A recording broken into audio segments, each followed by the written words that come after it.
आज हम कर रहे हैं इंडियन पिनल कोड। पहले हम इंडियन पिनल कोड को देख लें। इंडियन पिनल कोड में हमें कितने कंटेंट दिए गए हैं। इंडियन पिनल कोड में 511 सेक्शंस दी गई हैं, 23 चैप्टर हैं, ठीक है। और इसमें हमें अपराध के बारे में बताया गया है, ऑफेंस के बारे में जो बताया गया। इसमें जो 511 हमें सेक्शन दी गई हैं, उसमें से भी जो पहला ऑफेंस, हम अपराध विधि की बात कर रहे हैं, पहला ऑफेंस होता है सेक्शन 109 में। जो पहला पनिशमेंट दिया गया अपराधों के लिए, दंड के बारे में बात कर रहे हैं, वो होता है 109 में, है ना। पहले हमें इंट्रोडक्शन दिया गया है, इसके बाद हमें पनिशमेंट के बारे में बताया गया है कि किस प्रकार से पनिशमेंट दिया जाएगा, पनिशमेंट कौन से होते हैं, वो कैसे कैसे दिए जाएंगे। फिर हमें जर्नल एक्सेप्शंस के बारे में बताया गया है। जर्नल एक्सेप्शंस का मतलब होता है कि हम एक्ट करें और वो एक्ट ऑफेंस ना माना जाए, एक ऐसा एक्ट जो आपराधिक कृत्य होते हुए भी हम मेंस रिया के अभाव में उसको अपराध नहीं मानते। उसके बाद जो चैप्टर आता है हमारा, उसको हम बोलते हैं दुष्प्रेरण, अबेटमेंट। अबेटमेंट सेक्शन 107 से स्टार्ट होता है और 109 में हमें इंडियन पिनल कोड में पहला ऑफेंस, पहला अपराध बताया गया है, ठीक है। तो इस तरीके से सेक्शन 109 से 511 तक हमें ऑफेंस बताए गए हैं। इसमें जो 511 में ऑफेंस बताया गया वो एक लास्ट ऑफेंस है जो अपराध के लिए नहीं, केवल प्रयत्न के लिए बताया गया है। चैप्टर 23 लास्ट चैप्टर में एक ही सेक्शन है, चैप्टर 23, जो हमें क्या बताती है कि अपराधों के प्रयत्न के बारे में, जिन मैटर्स में, जिन अपराधों के प्रयत्न के बारे में एक्ट में नहीं बताया गया है, उसका यदि आप प्रयत्न करेंगे, अगर एक्ट में बता दिया गया है, जैसे डकैती के लिए बताया कि आप डकैती का प्रयत्न करोगे, डकैती करोगे या डकैती का प्रयत्न करोगे, तो हमें 391 में बता दिया गया है डकैती और डकैती का प्रयत्न। लेकिन जिन अपराधों को, जैसे चोरी के बारे में नहीं बताया गया, चोरी का प्रयत्न करोगे तो कितना पनिशमेंट मिलेगा, तो जिन अपराधों के बारे में डेफिनेशन क्लॉज में बताया नहीं गया है, उन अपराधों में जहाँ पर वो दिए गए ऑफेंस, उसमें नहीं बताया कि इसमें प्रयत्न में कितना पनिशमेंट दिया जाएगा, तो उसके संबंध में एक अकेली सेक्शन है 511। वहाँ उस अपराध के लिए जितना पनिशमेंट दिया जाता है, उसका आधा पनिशमेंट उसके प्रयत्न के लिए दिया जाएगा। तो ये बाहरी आवरण था, ये थे हमारे इंडियन पिनल कोड का स्ट्रक्चर, ठीक है। अब हम बात करते हैं इंडियन पिनल कोड कहाँ से आया, ठीक है। फिर हम इसके अर्थ के बारे में बात करेंगे। तो इंडियन पिनल कोड बेसिकली हमारे यहाँ कोई लॉ था नहीं, हमारे यहाँ ब्रिटिश गवर्नमेंट आई। ब्रिटिश गवर्नमेंट ने धीरे धीरे पहले तो रेगुलेटिंग एक्ट स्टार्ट किया था, जब हमें पता पड़ा कि कानून जैसी कोई चीज़ होती है, कोई लॉ होता है, रेगुलेटिंग एक्ट 1773 का। इसके बाद भारत में, भारत के लिए कोडिफिकेशन के लिए, संहिताकरण के लिए, कानूनों के संहिताकरण के कोडिफिकेशन के लिए एक लॉ लाया गया, वो कमीशन, लॉ कमीशन आया। फर्स्ट लॉ कमीशन जो इंडिया का था वो आया था 1833 के चार्टर एक्ट के तहत। एक चार्टर एक्ट, हमारे यहाँ अलग अलग चार्टर एक्ट हुआ करते थे, हमारे मतलब का अभी ये है 1833 का जो चार्टर एक्ट था, उसके तहत फर्स्ट लॉ कमीशन आया। उसमें उस वक्त जो वायसराय थे लॉर्ड कैनिंग थे, ठीक है। और ये लॉ कमीशन था, इसको जो लॉर्ड मैकाले थे उनकी अध्यक्षता में कमीशन बनाया गया, जिन्होंने अपनी रिपोर्ट दी और रिपोर्ट के अनुसार 1860 में 1860 में इंडियन पिनल कोड बनाया गया। ऐसा माना जाता है कि हमारे यहाँ जो इंडियन पिनल कोड बताया, father of Indian penal code Lord Macaulay थे, उनके द्वारा बनाया गया। बेसिकली वो 1833 का हाउस ऑफ लॉर्ड ने उनको बोला था कि भाई इंडिया के लिए कोडिफिकेशन करें। अब थोड़ा सा हम कोडिफिकेशन जो शब्द है, संहिताकरण जो शब्द है, वैसे भी इसमें लिखा हुआ है संहिता, यहाँ पर अधिनियम यानी एक्ट नहीं लिखा हुआ है, यहाँ पर लिखा हुआ है कोड, संहिता। तो एक्ट और कोड में क्या डिफरेंस होता है, क्योंकि वहाँ से जो हाउस ऑफ लॉर्ड ने जो इनको आदेश दिया था, वो ब्रिटिश गवर्नमेंट के हाउस ऑफ लॉर्ड ने जो आदेश दिया था वो ये दिया था कि आप इंडिया के लिए कोडिफिकेशन करें कानूनों का, कानूनी कोडिफिकेशन करें। इसका मतलब ये है कि हमारे यहाँ जो लॉ है, बेसिकली ऐसा नहीं कि लॉर्ड मैकाले ने कुछ कानून बनाकर हमें दे दिया। जो ब्रिटिश लॉ था, ब्रिटिश में जो अपराध विधि के संबंध में जो लॉ चल रहा था, वो उन्होंने यहाँ पर भारतीय परिस्थितियों के हिसाब से थोड़ा बहुत परिवर्तन करते हुए रख दिया, भारतीय परिस्थितियों को ध्यान में। जैसे वहाँ पर एडल्ट्री ऑफेंस नहीं हुआ करता था, लेकिन इंडिया में ये बड़ी बात हुआ करती थी, तो इन्होंने इंडिया में एडल्ट्री को भी ऐड किया, है ना, 497 जार कर्म। लेकिन ब्रिटिश लॉ में ऐसा नहीं था, ब्रिटेन में एडल्ट्री कभी भी ऑफेंस नहीं था, यहाँ पर था। तो कुछ चेंजेस के साथ में यहाँ पर वो लॉर्ड मैकाले ने कोडिफिकेशन किया। कोडिफिकेशन का मतलब होता है एक चीज़ से रिलेटेड कई सारी बातों को अलग अलग, एक किताब, एक बुक, है ना, उसमें कई अलग अलग टॉपिक्स को रखा जाना, अलग अलग सब्जेक्ट को रखा जाना। कई सारी अलग अलग बातों को रखा जाना, इसको हम बोलते हैं कोडिफिकेशन। जैसे हमें अलग अलग बातें इन द सेंस यहाँ पर कई सारे ऑफेंस बताए गए हैं, यहाँ चोरी भी है, मर्डर भी है ना, एब्डक्शन, किडनैपिंग, वट एवर कई सारे ऑफेंस हमें पर बताए गए हैं, अबेटमेंट है ना, अटैम्प्ट, क्रिमिनल कॉन्स्पिरेसी, कई सारे ऑफेंस हैं। लेकिन एक्ट जो होता है उसमें केवल एक सब्जेक्ट की बात की जाती है, इसलिए हम उसको बोलते हैं एक्ट।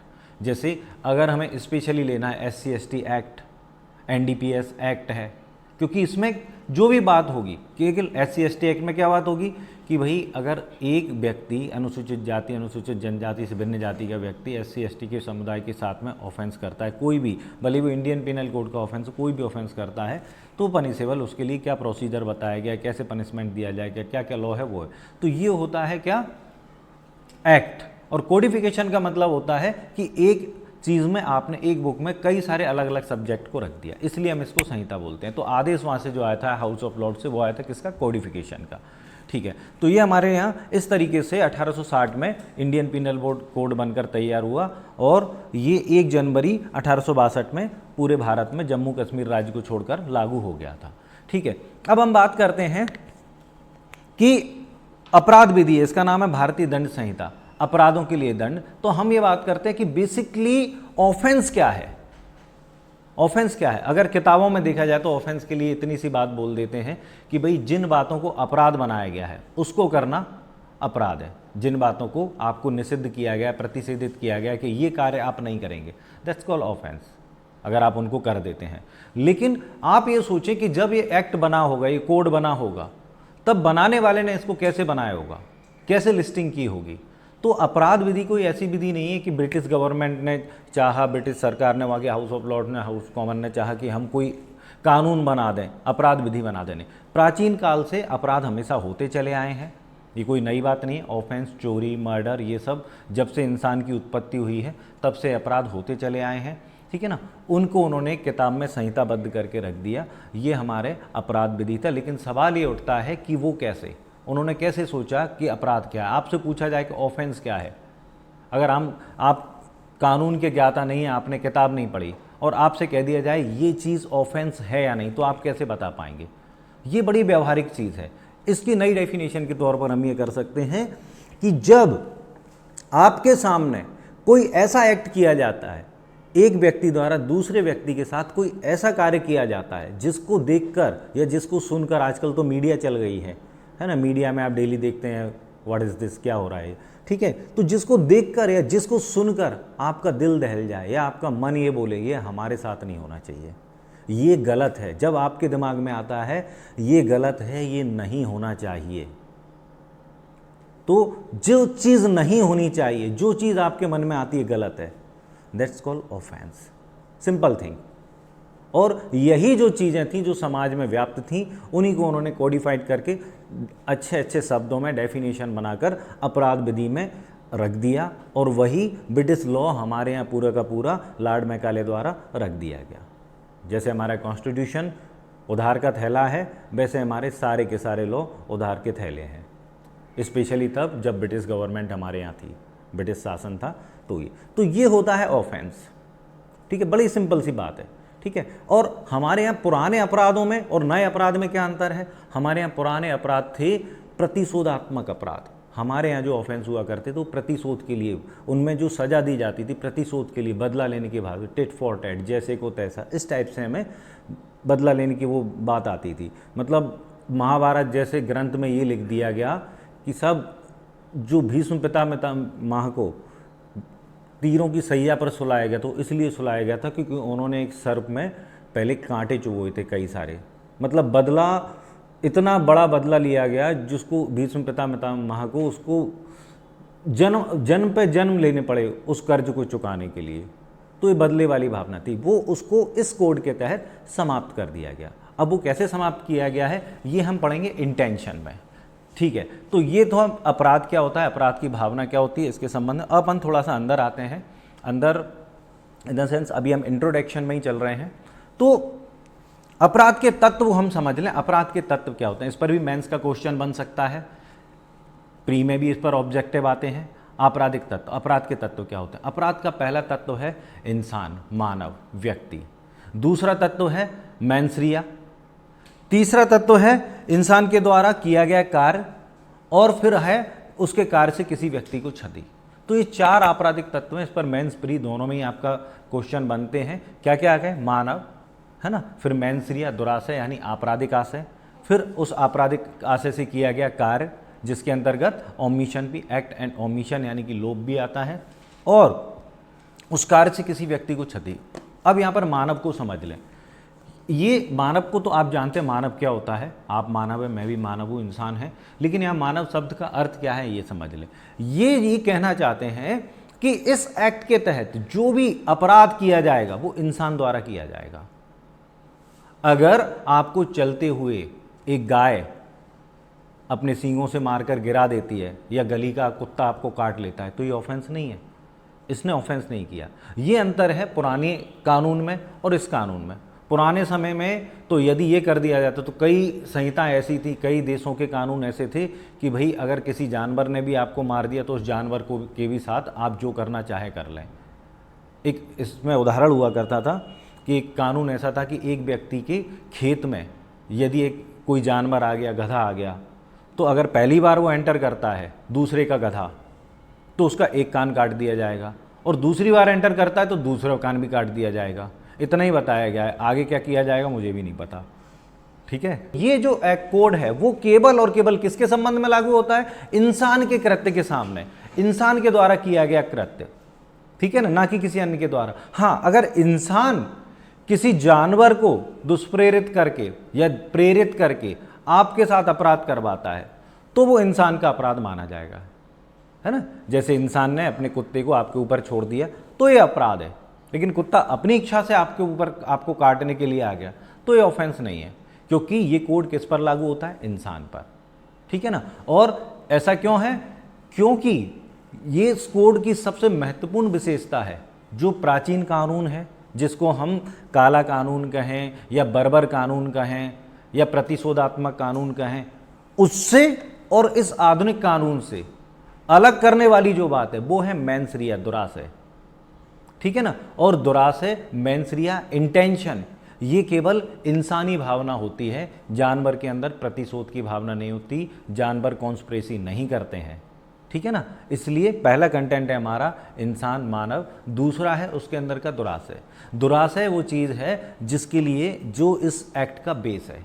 मैंसरिया, मैंसरिया मतलब है आपराधिक आशय। ये कहते हैं आप जो कार्य कर रहे हैं, आप जो भी कार्य कर रहे हैं वो आपके आपराधिक मन से किया जाना चाहिए, यानी कि आपने वो कार्य जानबूझकर किसी अपराध को करने के लिए किया है। इसको हम बोलते हैं कोई कार्य अपराध नहीं है जब तक कि मन अपराधी ना हो। एक्टस मैनफेटिस निसी मैनसिट्रिया, तो ये इसका रोमन सूत्र है कि कोई कार्य अपराध नहीं है जब तक कि मन अपराधी ना हो। तो ये एक्ट, ये जो कोड कहना चाहता है वो ये कहना चाहता है कि हम किसी ऐसे कार्य को ही अपराध बनाएंगे, मानव द्वारा किए गए ऐसे कार्य को ही अपराध बनाएंगे जो उसने आपराधिक मन से किया हो। यदि उससे गलती से कोई कार्य हो गया है तो फिर वो ऑफेंस नहीं है। अभी हम इसको और डिटेल में करेंगे जब हम अपराध के क्रम पढ़ेंगे, ठीक है। तो हम अपराध के क्रम में इस बात को और डिटेल करेंगे। फिलहाल अब नेक्स्ट जो वो आता है टर्न, वो आता है एक्ट एंड ओमिशन। तो इंसान आ गया, इंसान का आपराधिक आशय आ गया, उस आपराधिक आशय से किया गया कार्य, ठीक है। कार्य यानी कि आपको अब कार्य में लोप यानी ओमिशन भी शामिल है। ओमिशन का मतलब होता है कि जो कार्य आपको करना चाहिए था आपने वो नहीं किया, करना चाहिए था। तो एक्ट का मतलब होता है आपने कोई आपराधिक कृत्य किया, है ना, जो आपको प्रतिषेधित किया गया, रिस्ट्रिक्टेड किया गया इंडियन पिनल कोड में, केवल और केवल इंडियन पिनल कोड में। बाकी आपको जो करना है करें, ठीक है ना। तो आपने एक आपराधिक कृत्य किया। दूसरा ये होता है कार्य। अब ओमिशन होता है एक ऐसा कार्य, जो कोई कार्य जो आपको करना चाहिए था आपने नहीं किया। अब इसके अपन एग्जाम्पल देखते हैं कि एक व्यक्ति नदी में डूब रहा है और कोई व्यक्ति जो उसको बचा सकता है, अच्छा तैराक है, वो उसको बचाने नहीं जाता और डूबने वाले व्यक्ति मर जाता है। तो यहाँ उसकी ड्यूटी नहीं थी तैराक की कि वो उसको जाकर बचाए, और अपराध उसने किया नहीं, क्योंकि उसने उसको धक्का नहीं दिया। ठीक है, तो यहाँ पर भले ही उसने नहीं बचाया, लेकिन ये उसका अपराध नहीं है, क्योंकि कानून में कहीं ऐसा नहीं लिखा कि उसको बचाना आपकी ड्यूटी थी। तो यहाँ पर हम इसको ओमिशन नहीं मानेंगे। ये एक्ट तो है ही नहीं, क्योंकि हमने उसको धक्का नहीं दिया, ठीक है ना, और ये ओमिशन भी नहीं है, क्योंकि उसको बचाना आपकी ड्यूटी नहीं थी। तो ये कुछ भी नहीं है ना। यहाँ पर आंसर क्या आएगा, कोई अपराध नहीं किया। अब लेकिन यदि हम उसको धक्का मार दें किसी व्यक्ति को, तो ये अपराध है। खैर, इसको छोड़ें। अब बात आती है ओमिशन की। ओमिशन क्या है? ओमिशन होता है पेरेंट्स का ऐसा काम, अपन इसमें आगे एक सेक्शन भी है उसमें बात करेंगे। पेरेंट्स कई बार जिनकी ड्यूटी है कि भाई अपने बच्चे की देखरेख करना। अब आपका बच्चा 1 साल का है, 2 साल का, अपने हाथ से काम खा नहीं सकता है, उसको आपको ही खाना देना पड़ेगा। आप जानबूझकर उसको खाना नहीं देते हैं लगातार, और उसकी वजह से या तो वो उसको किसी प्रकार का हर्ट होता है या फिर वो मर जाता है। तो ये ओमिशन है और ये अपराध है। क्यों? क्योंकि उसको खाना देने का कर्तव्य आपका था। तो ये क्या है? अपराध। तो इसको बोलते हैं ओमिशन। जो कार्य करना आपकी ड्यूटी है उसको नहीं करना, ये होता है ओमिशन। तो ये 3 कंटेंट हो गए। फिर आता है क्षति। वैसे तो अपराध यहीं पर हो जाता है, आपने एक्ट कर दिया है ना, या ओमिशन कर दिया, जो भी आपने आपराधिक कार्य कर दिया यहीं हो गया। लेकिन फिर भी इसको हम अटेम्प्ट में ले सकते हैं। कार्य हो सकता है कि उससे आपने कार्य तो किया, लेकिन आप जो इंजरी सामने वाले को करना चाह रहे थे वो कंप्लीट ना हो, तो हम इस एक्ट को मान सकते हैं अटेम्प्ट तक। लेकिन कंप्लीट तब होता है ऑफेंस जब वो कार्य कर दिया जाता है, नहीं तो वो अटेम्प्ट तक रह जाएगा। हो सकता है आपने कार्य किया और उस कार्य से, जैसे आपने अटेम्प्ट टू मर्डर किया, सामने वाले को गोली मारी, उसको नहीं लगी, तो कार्य तो हो गया, अपराध तो हो गया, लेकिन क्षति नहीं हुई। तो आपको यहाँ पर कितना पनिशमेंट मिलेगा? जो अटेम्प्ट के लिए है। अब बात आती है क्षति। तो यदि आप अपने कार्य से सामने वाले को क्षति कर देते हैं, वो क्षति कर देते हैं जो आप करना चाहते हैं, या वो क्षति कर देते हैं जो उसको गलती से हो जाती है, आपने मारा कहीं और था, लग कहीं हो गई, तो ये होता है अपराध के आवश्यक तत्व। ठीक है। अब बात आते हैं अपराध के क्रम। अपराध की शुरुआत कहाँ से होती है? ये हमारे लिए और ज़्यादा समझने की बात है। अपराध की शुरुआत क्या होती है? अपराध करने में क्या क्या लगता है ये तो उन्होंने बता दिया। अपराध करने में सबसे मेन आदमी तो जो है आदमी है और उसकी मेंसरिया है। ठीक है। मेंसरिया से आगे की अब हम बात करते हैं, जो कि हम एक्ट और क्षति डैमेज के संबंध में कर चुके हैं। इसी को हम अपराध के क्रम के तौर पर देखेंगे। अपराध के क्रम क्या? अपराध की स्टार्टिंग कहाँ से होती है?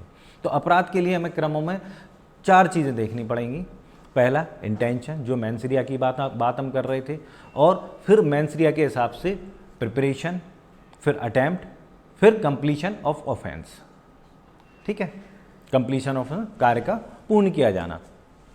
तो पहली जो बात है मेंसरिया, जिसकी हम बात कर रहे थे, तो मेंसरिया ये वो तत्व है जो किसी अन्य संहिताओं से, पुराने कानूनों से इस कोड को अलग करता है। अब मेंसरिया क्या है? मेंसरिया है आपके मन में किसी अपराध को करने की सोच का पैदा होना, आपराधिक सोच का पैदा होना।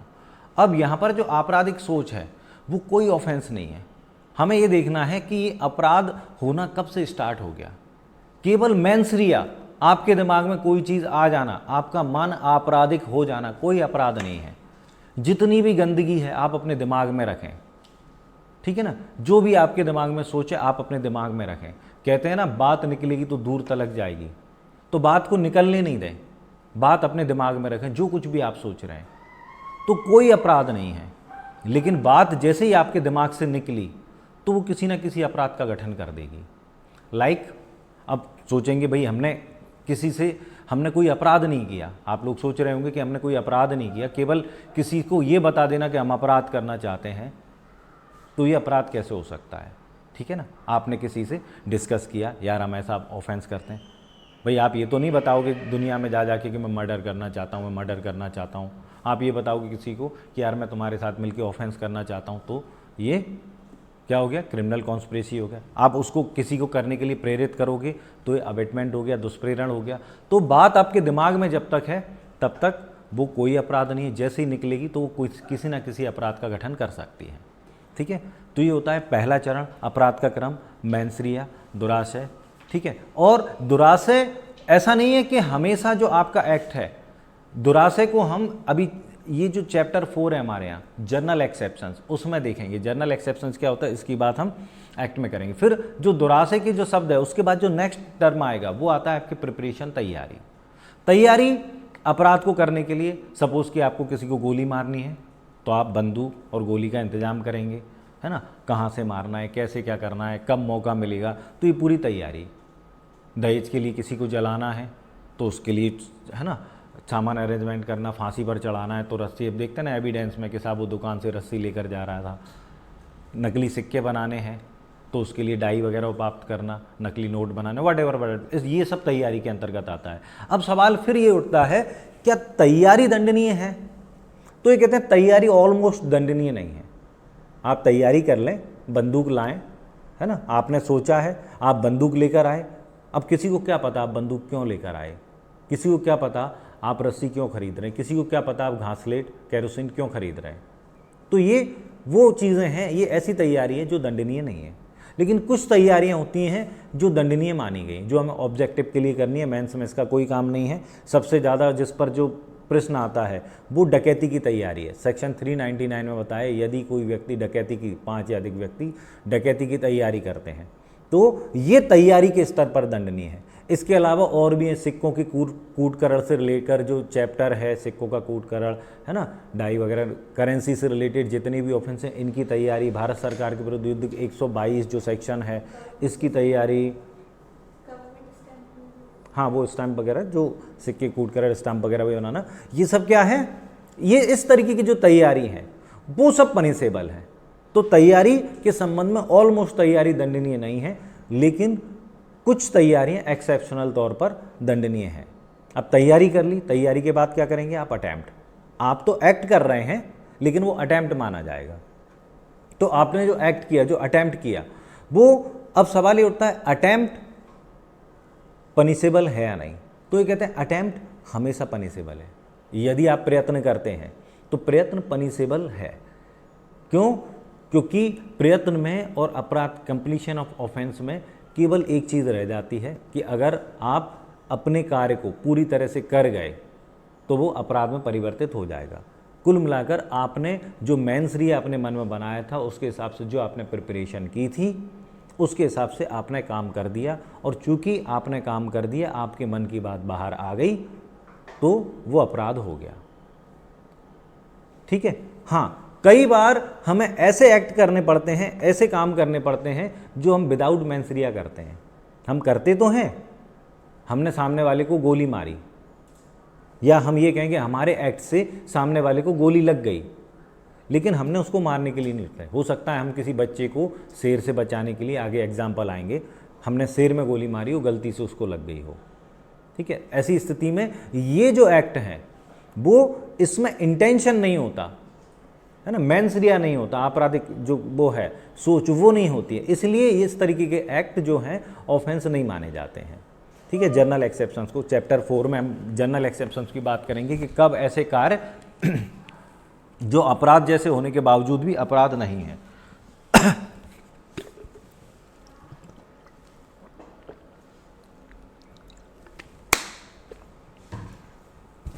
तो वो क्या है, जो अपराध जैसे होने के बावजूद भी अपराध नहीं है, वो कौन से हैं? तो वो जर्नल एक्सेप्शंस के अंतर्गत आ जाएंगे। ठीक है। अब हम बात करते हैं नेक्स्ट, हमारा लास्ट है क्या, कंप्लीशन ऑफ ऑफेंस। तो कंप्लीशन ऑफ ऑफेंस का मतलब है अपराध का पूर्ण हो जाना। जैसे आपने किसी को गोली मारी, गोली अगर उसको नहीं लगी, गोली आपने जान से मारने के लिए मारी, गोली तो जान से मारने के लिए मारेंगे, ठीक है ना। तो ऐसी स्थिति में अगर उसको गोली नहीं लगी, या गोली ऐसी जगह लगी जिससे वो मर नहीं पाया, इस तरीके से लगी कि नहीं मर पाया, तो वो क्या है, अटेम्प्ट। लेकिन यदि लग गई और वो मर गया तो वो मर्डर। ठीक है ना। मर्डर यानी कि आपने मारने के लिए, जान से मारने के लिए किसी को गोली मारी थी और वो कार्य पूरा हो गया, तो वो क्या हो गया, कंप्लीशन ऑफ ऑफेंस। तो वैसे तो अपराध अटेम्प्ट पर ही हो जाता है, अटेम्प्ट भी अपने आप में अपराध है, ठीक है ना। लेकिन यदि कंप्लीशन हो जाता है तो पूरी की पूरी सज़ा जितनी उस अपराध के लिए लिखी गई वो दे दी जाती है। तो ये थे अपराध के क्रम। तो यहाँ तक ये बाहरी, इस कोड से बाहर के जो हमने जो कुछ भी पढ़ा था वो इतना है।